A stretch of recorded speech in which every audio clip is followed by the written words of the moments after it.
Hai, kembali lagi dengan gua di sini untuk menemani waktu santai kalian. Kali ini gua akan menceritakan alur cerita drama Korea yang berjudul Lantas bagaimana kisah selengkapnya? Simak video ini sampai habis.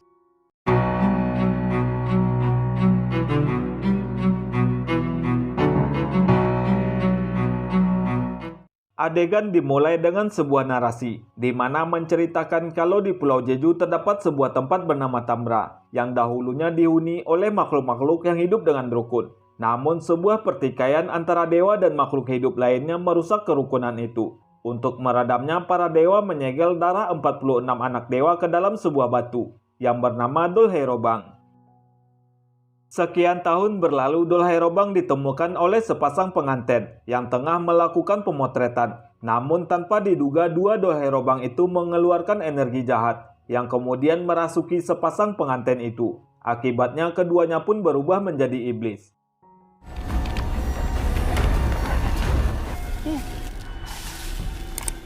udah apa ya?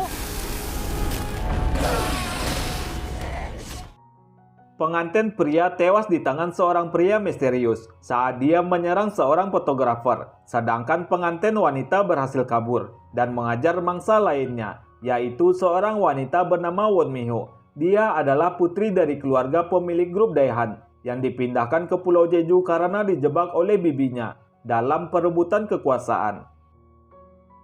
Pada saat itu, Won Mi-ho yang ketakutan berusaha untuk menyelamatkan diri. Di saat dirinya berlindung di dalam mobil box, seorang pria muncul menghajar iblis itu. Pertarungan sengit pun terjadi. Pada saat itu, pria misterius yang bernama Fan itu berusaha sekuat tenaga untuk menghancurkan si iblis wanita.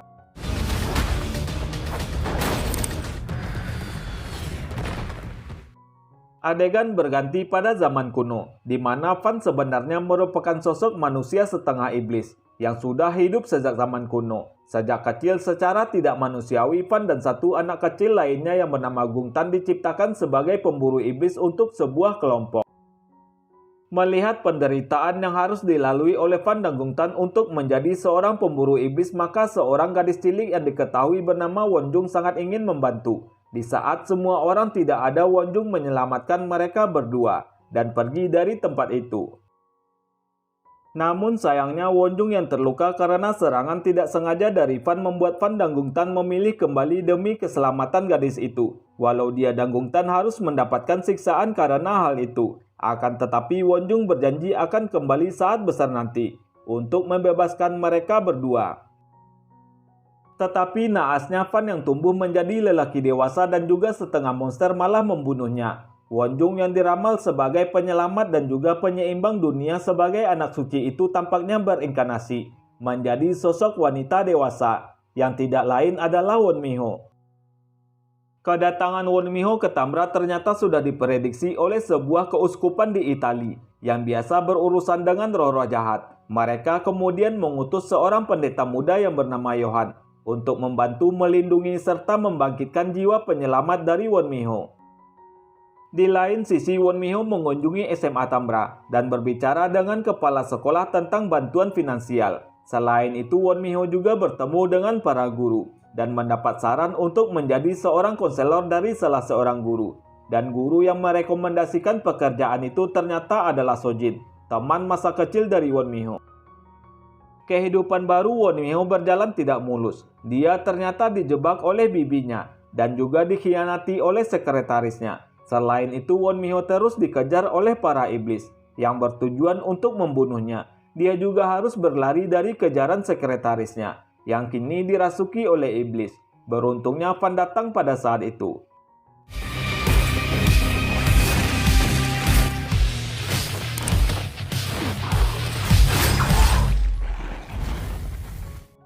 Berkali-kali merasa kalau nyawanya terancam, Won Mi-ho pun berniat untuk kembali ke Seoul. Namun saat di bandara dia juga kembali dikejar oleh iblis yang merasuki seorang petugas keamanan. Dengan sekuat tenaga, Won Mi-ho pun berusaha untuk menyelamatkan diri.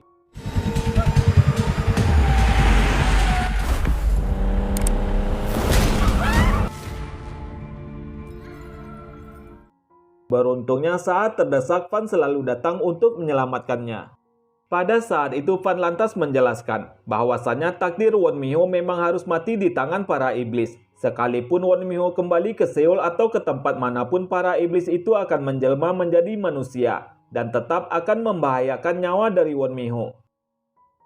Memikirkan keadaan yang sudah seperti itu, Won Mi-ho pun tidak punya pilihan lain selain bersembunyi. Won Mi-ho merasa hidupnya memang menderita, tetapi dia tidak ingin mati dengan menyakitkan. Ketika Fan datang mengunjunginya, Won Mi-ho pun langsung terpikirkan untuk mempekerjakan Fan sebagai pengawal pribadinya.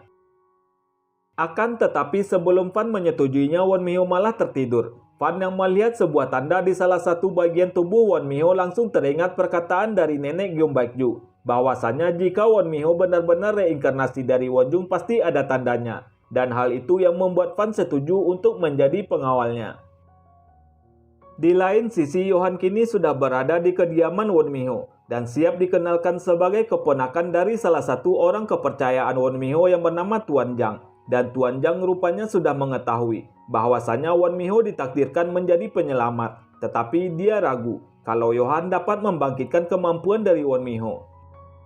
Adegan berganti pada hari pertama Won Mi-ho mengajar di sekolah Tamra. Di saat itu dia sudah harus berhadapan dengan sikap para murid yang membuatnya merasa kesal. Salah satunya adalah cucu nenek Gyeong Baekju yang bernama Yomji. Gadis itu tampak santai keluar kelas saat jam pelajaran. Pada saat itu Yomji rupanya menuju rumah Lee Soryeon, salah satu temannya yang sudah beberapa hari tidak masuk sekolah. Yomji pun khawatir melihat kondisi Lee Soryeon karena mengalami penyiksaan dan teror dari pacarnya. Dia juga menyarankan Lee Soryeon untuk meminta bantuan dari arwah penunggu hutan bernama Benjule. Dengan memohon bantuan kepadanya, Benjule akan menghukum orang yang telah membuat hidup seseorang sengsara. Lee Soryeon yang sudah putus asa dengan penderitaannya segera mendatangi hutan dan melakukan permohonan. Namun anehnya setelah dari sana tubuh gadis itu dikuasai oleh iblis jahat.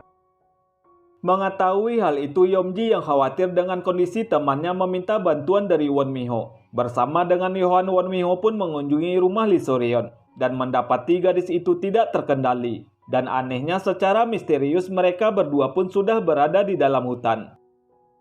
Sementara itu Lee Soryeon berada dalam cengkeraman Benjule yang besar dan juga menyeramkan. Yohan mencoba untuk melawan, tetapi dia kesulitan. Begitu juga dengan Fan yang datang kemudian juga kewalahan melawan Benjule. Namun di saat mereka semua terdesak, kekuatan tersembunyi Won Mi-ho keluar secara tidak sengaja. Merasa bersalah atas keselamatan Lee Soryeon, Won Mi-ho pun mencoba menjerat Gyeongjun secara hukum. Namun sayangnya pengaruh orang tuanya cukup kuat di Tamra. Pemuda itu bahkan tidak menunjukkan rasa penyesalan, walaupun dia sempat dihajar oleh Won Mi-ho. Karena hal itu, Fan pun kembali ikut campur. Kali ini dia meminta bantuan Benjule yang sesungguhnya. Sehingga malam itu Gyeongjun pun tewas di tangan Benjule. Selain itu, sosok Fan masih membuat Yohan penasaran. Walau Fan diramalkan akan membunuh Won Mi-ho, tetapi dia malah melindunginya. Untuk mencoba membuktikan hal itu, Yohan mulai mencari masalah dengan Fan. Pertarungan dua orang berkekuatan supranatural itu pun terjadi secara sengit. Pada awalnya Yohan tampak sama kuat dengan Fan, namun kekuatan iblis di dalam tubuh Fan tiba-tiba saja bangkit.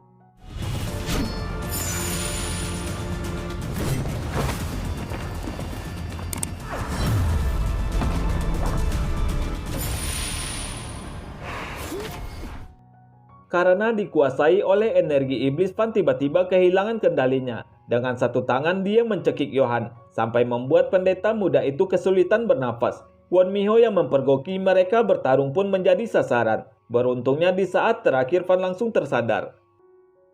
Setelah Fan tersadar karena menusuk tangannya, dia langsung kabur. Di saat Won Mi-ho pingsan di pelukan Yohan. Sesampainya di hutan, Fan memikirkan peringatan dari Baekju tentang penggunaan kekuatan iblisnya. Sedangkan di tempat lain Gongtan melakukan ritual untuk melepaskan iblis.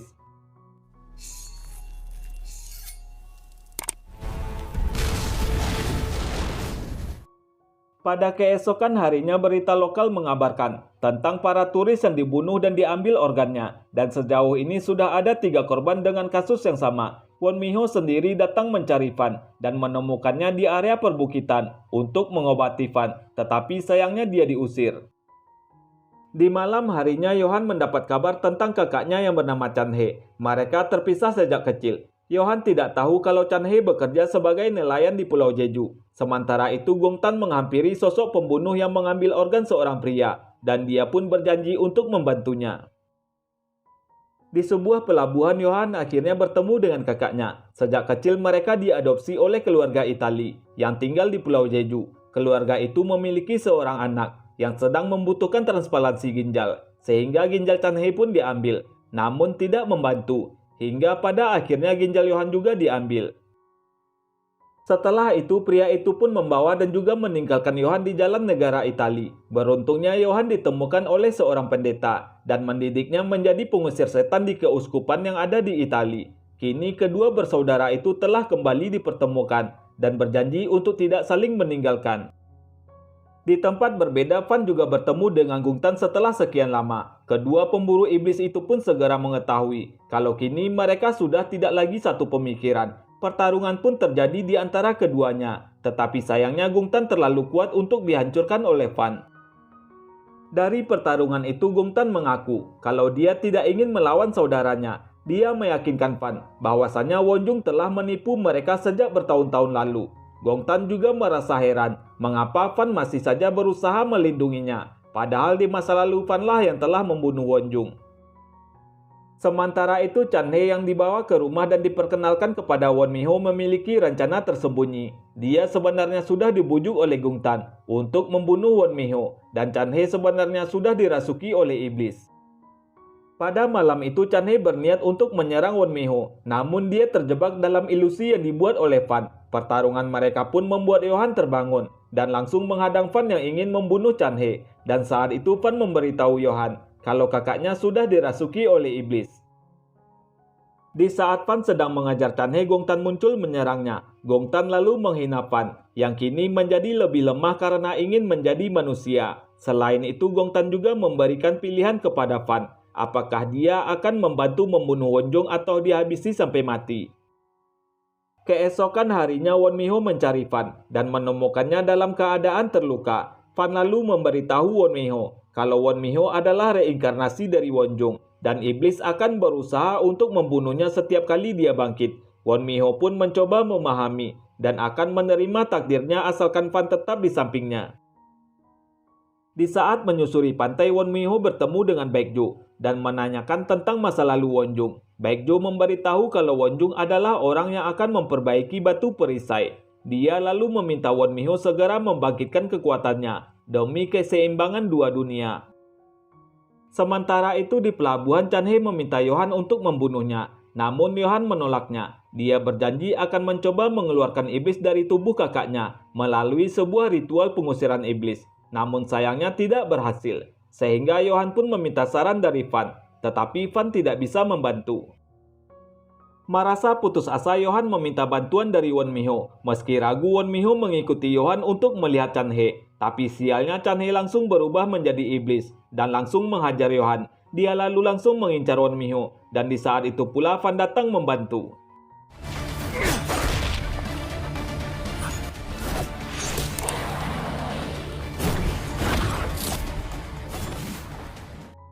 Pertarungan pun terjadi pada saat itu. Chan He berada di atas angin dan menghajar Fan yang mulai kehilangan kekuatannya. Chan He lalu beralih menargetkan Won Mi Ho dan bersiap untuk membunuhnya. Melihat keadaan itu, Johan terpaksa membunuh kakaknya sendiri.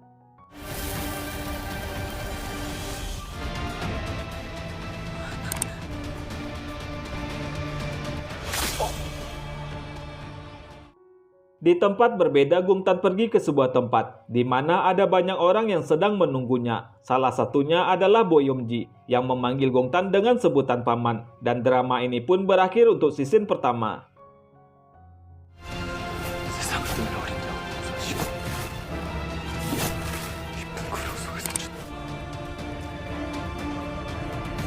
너 혼자 있게.